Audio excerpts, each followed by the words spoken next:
Karena jarang ketemu inilah awal saya melakukan sesuatu dengan orang lain. Kamu Yolanda, kamu adalah sosok yang dibenci oleh dua orang, para istri dan suamimu sendiri. Curhat dari sahabat. Saya mempunyai kesalahan, dan saya juga sudah minta maaf. Saya juga sudah terima jika saya diceraikan. Tapi kenapa mantan suami selalu menjadi kesalahan saya? Assalamualaikum, hai. Yang belum kenal saya, kenalin saya Iman. Panggil aja Bang Iman.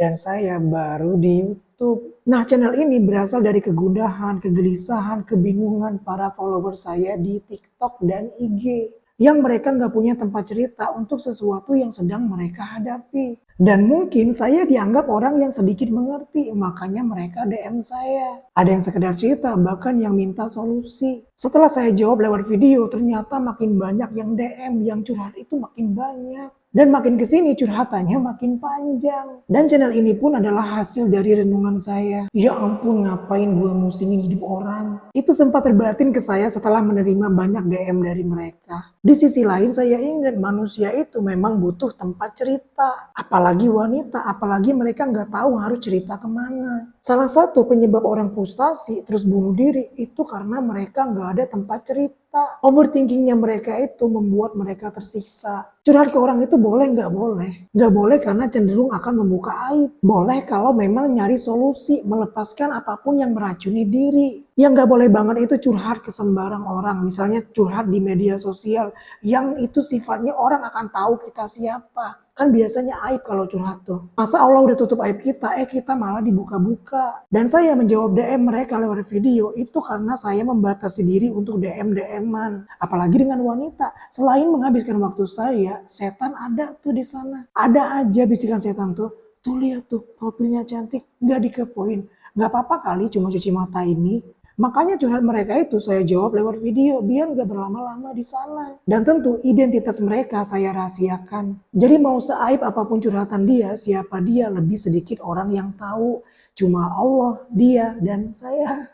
Sehingga para penonton gak fokus ke siapanya, tapi ke masalahnya. Dan saya upload itu karena bisa jadi ada yang sedang menghadapi masalah yang sama. Kalaupun enggak, bisa diambil pelajarannya, termasuk saya yang ngambil pelajaran dari curhatan-curhatan mereka. Karena belajar dari masalah sendiri itu baik, tapi belajar dari masalah orang lain itu bijaksana. Sadar sebelum ditampar, menghindarkan kita dari pipi merah akibat rasa sakitnya. Oke, kita mulai curhat dari sahabat saya yang satu ini. Saya nyebutnya sahabat walaupun saya nggak kenal dia siapa. Selamat malam Kak, izin mengutarakan cerita saya. Hehe.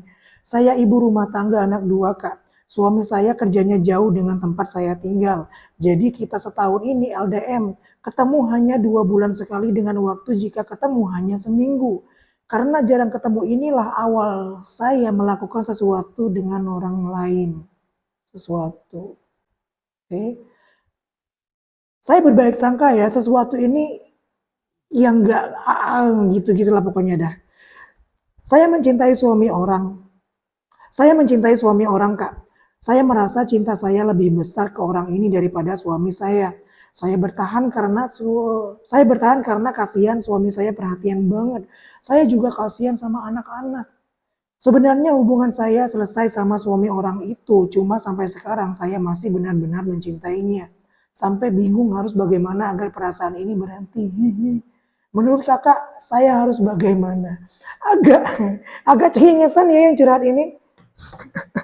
Kita sebut saja namanya Yolanda, bukan nama sebenarnya.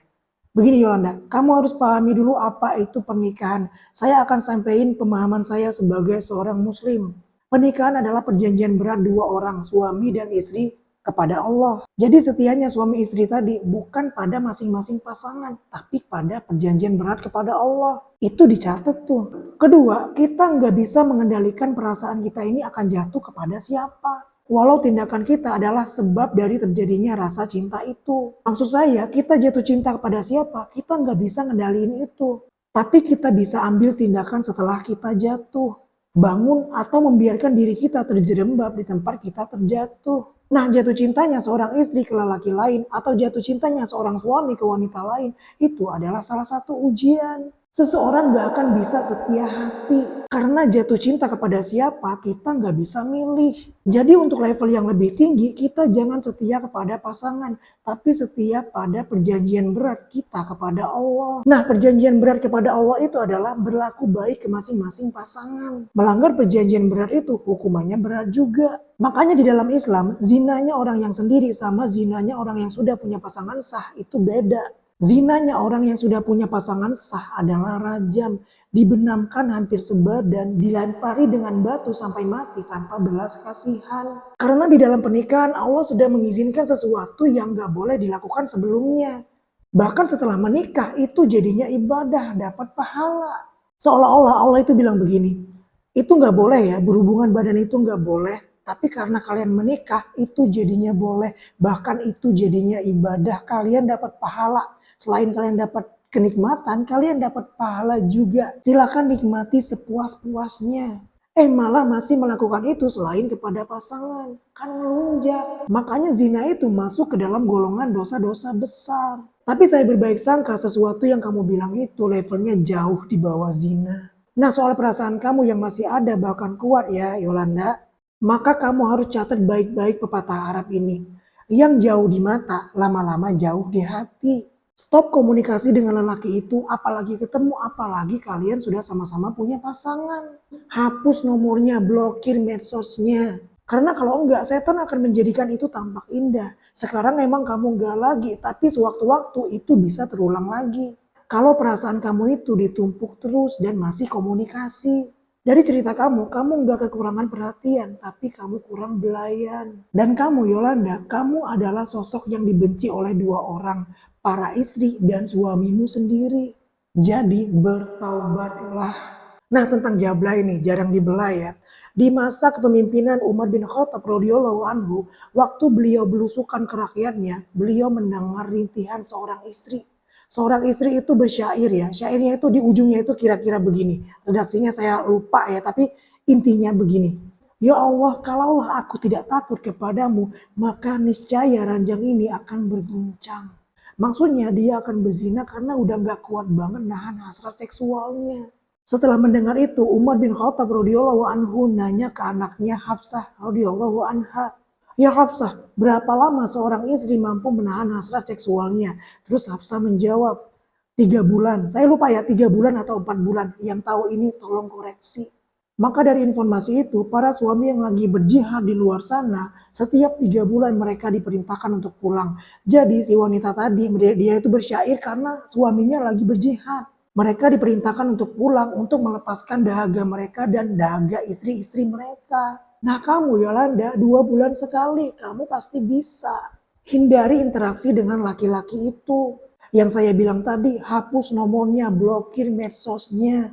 Jaga interaksi ke lelaki, jaga mata, sibukin diri, ngurusin anak. Dan untuk teman-teman yang nonton ini pelajaran untuk kita semua. Untuk saya, kalian, suami, istri, untuk kita semua.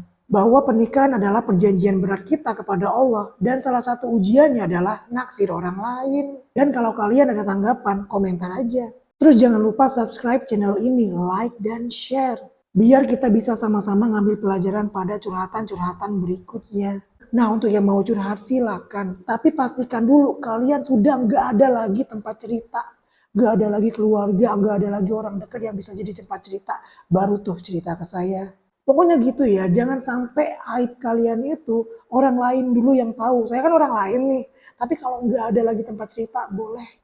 Dan jangan berharap banyak dari saya karena saya tidak menguasai semua permasalahan. Tapi tetap akan saya sampaikan berdasarkan pemahaman saya terhadap masalah kalian. Atau mungkin ada nanti dari teman-teman yang lain yang melihat masalah kalian terus mereka mengerti, mereka ngasih solusi. Dan curhatnya nggak harus soal rumah tangga ya, bebas apapun. Saya akan tanggapi sesuai pemahaman saya. Saya kira sampai di sini dulu untuk konten pertama saya di YouTube. Jangan lupa didukung channel ini biar kita bisa belajar dari curhatan-curhatan selanjutnya. Makasih banyak, sehat-sehat kalian semuanya.